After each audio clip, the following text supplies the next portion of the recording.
What's up guys, TG back with another video, this one on a recap of Season 7 Episode 8, Anaconda. This is easily my favorite episode of the season, which I did not expect going into it. The episode starts right where it left off on Bardo, with Clark and the others processing Bellamy's death. As that is happening, the doors open and the shepherd, aka Bill, comes in alone and unarmed. Clark lets the other disciples go, and then she recognizes Bill as the leader of the Second Dawn cult. He claims that they weren't a cult, but a group dedicated to the survival and continuation of the human species. During this conversation, Nyla speaks in Trigeta slang, and Bill realizes that if the language survived, his daughter must have also lived too because she created the language. He asks Clark if she's inside the key, aka the flame.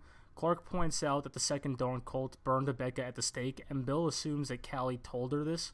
We then cut to the prequel storyline. It starts off with Bill's daughter Callie and her best friend Lucy. Callie's tending to a wound on Lucy that she got during a protest with a group known as Tree Crew. Callie's mom walks in to tell her that Bill wants to speak to her because she's now 18 and is planning on dropping out of MIT. The parents have been separated for a while and Callie hasn't seen her dad in a bit. She goes to speak to him, but first she sees her brother Reese. He's with Bill and the Second Dawn as Callie is against it and is with her mom. She then argues with Bill for a little bit about school and dropping out when someone interrupts and whispers something to Bill.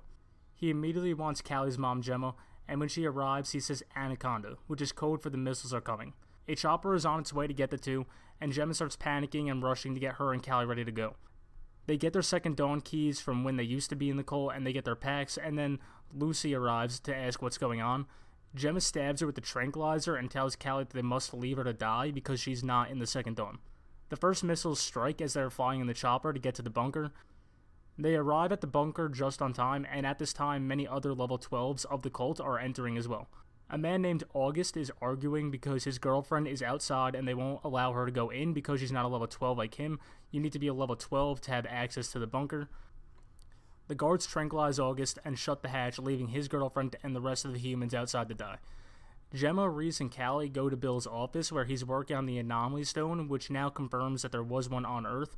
He found the stone beneath Machu Picchu and just took it. Reese tells his dad that 92% of the level 12s made it inside, and Bill set to stock away the resources that would have been used on the remaining 8% in case things go wrong. Callie disagrees and runs off to the exit where she finds August, who just knocked out a guard named Tristan. He wants to go up and find his girlfriend, and Callie wants to help go rescue others on the outside since they have more room. They are about to put on the radiation suits, but Tristan wakes up and points a gun at them. Banging noises start coming from the bunker door, and it's clear that someone is outside trying to get in, and then Reese enters the room. Even though someone is outside, Reese does not allow them in because they aren't a level 12. If they were, they would have had a key to get in. Then we fast forward 2 years and we see Callie, Reese, and others scavenging outside in radiation suits. They are about to go back inside when a ship lands on the ground and it's Becca inside. They bring her into the bunker, and as they're walking to Bill's office, Tristan starts seizing because he had radiation exposure. Reese runs to get help, and Becca injects him with the radiation medication, aka Nightblood.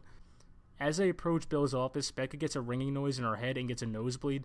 The noise is coming from the stone, and it helps her enter the correct code, opening the anomaly bridge.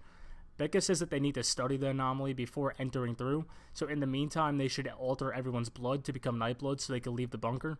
Bill says no, and everyone agrees except for Callie.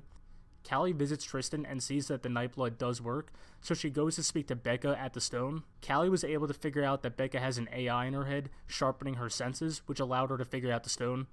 Becca mentions that 7 of the symbols on the stone have no sound linked with it, so she enters them in, causing the ball to spin and the room to go black.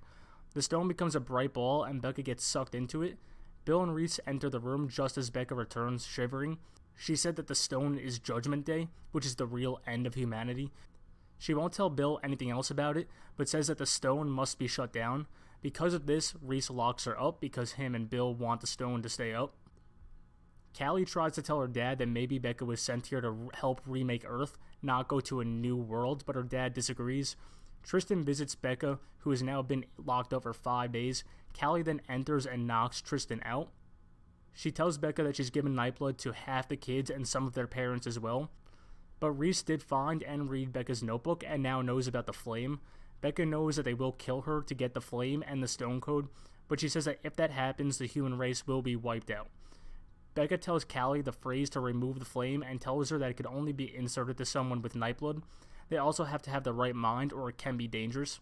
Reese then enters and asks Becca one more time for the code, but she doesn't give it up, so they burn her at the stake to get the key.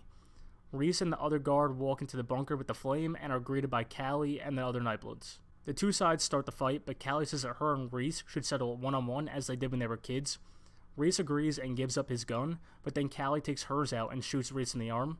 She takes the flame from him and injects him with Nightblood. She then was going to give it to her mom, but she did not want it.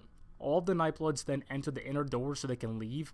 Bill's guards try to stop them, but they are able to shut the door with Gemma's help. Reese wakes up a few moments later to see that they're all gone, and he tells Bill he will get the flame back. Gemma tells Bill that they should just let their daughter go, and Bill gives her a hug, but then shoves her into the inner door and closes it, knowing that she does not have the Nightblood to survive. He tells Reese and Tristan to get the AI, and then enters the anomaly with the rest of his people, and then we cut back to the present. Clark says that Callie is in the key, but she won't help unless her friends are brought back. Bill orders Anders to allow them in, and Octavia, Echo, and Dioza come in fully suited up as disciples, and that ends the episode.